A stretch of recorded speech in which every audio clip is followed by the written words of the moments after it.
بسم الله الرحمن الرحيم. الرحمن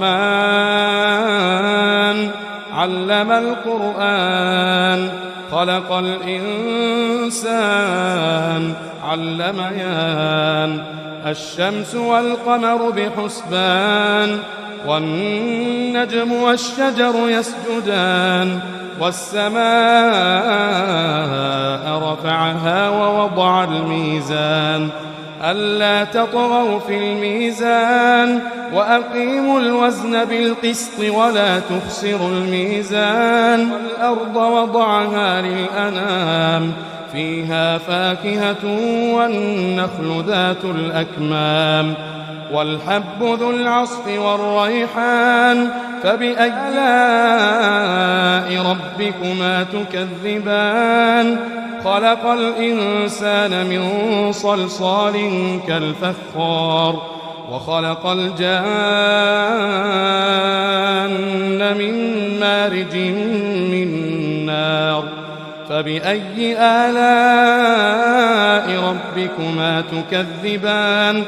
رب المشرقين والمغربين فبأي آلاء ربكما تكذبان مرج البحرين يلتقيان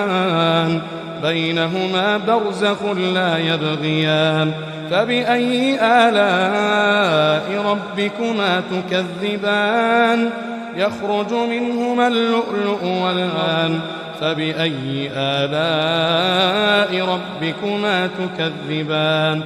وله الجوار المنشآت في البحر كالأعلام فبأي آلاء ربكما تكذبان كل من عليها فان ويبقى وجه ربك ذو الجلال والإكرام فبأي آلاء ربكما تكذبان يسأله من في السماوات والأرض كل يوم هو في شأن فبأي آلاء ربكما تكذبان سنفرغ لكم أيها الثقلان فبأي آلاء ربكما تكذبان يا معشر الجن والإنس إن استطعتم أن تنفذوا من أقطار السماوات والأرض إن استطعتم أن تنفذوا من أقطار السماوات والأرض فانفذوا لا تنفذون إلا بسلطان فبأي آلاء ربكما تكذبان يرسل عليكما شواظ من نار ونحاس فلا تنتصران فبأي آلاء ربكما تكذبان فإذا انشقت السماء فكانت وردة كالدهان فبأي آلاء ربكما تكذبان فيومئذ لا يسأل عن ذنبه إنس ولا جان فبأي آلاء ربكما تكذبان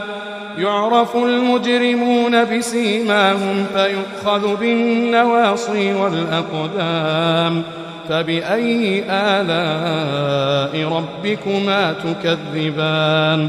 هذه جهنم التي يكذب بها المجرمون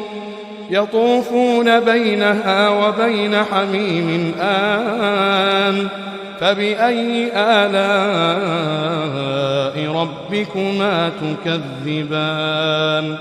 ولمن خاف مقام ربه جنتان فبأي آلاء ربكما تكذبان ذواتا أفنان فبأي آلاء ربكما تكذبان فيهما عينان تجريان فبأي آلاء ربكما تكذبان فيهما من كل فاكهة زوجان فبأي آلاء ربكما تكذبان متكئين على فرش بطائنها من استبرق وجنى الجنتين دان فبأي آلاء ربكما تكذبان فيهن قاصرات الطرف لم يطمثهن إنس قبلهم ولا جان فبأي آلاء ربكما تكذبان كأنهن الياقوت والمرجان فبأي آلاء ربكما تكذبان هل جزاء الإحسان إلا الإحسان فبأي آلاء ربكما تكذبان ومن دونهما جنتان فبأي آلاء ربكما تكذبان مدهامتان فبأي آلاء ربكما تكذبان فيهما عينان نضاختان فبأي آلاء ربكما تكذبان فيهما فاكهة ونخل ورمان فبأي آلاء ربكما تكذبان فيهن خيرات حسان فبأي آلاء ربكما تكذبان حور مقصورات في الخيام فبأي آلاء ربكما تكذبان لم يطمثهن إنس قبلهم ولا جان فبأي آلاء ربكما تكذبان متكئين على رفرف خضر وعبقري حسان فبأي آلاء ربكما تكذبان تبارك اسم ربك ذي الجلال والإكرام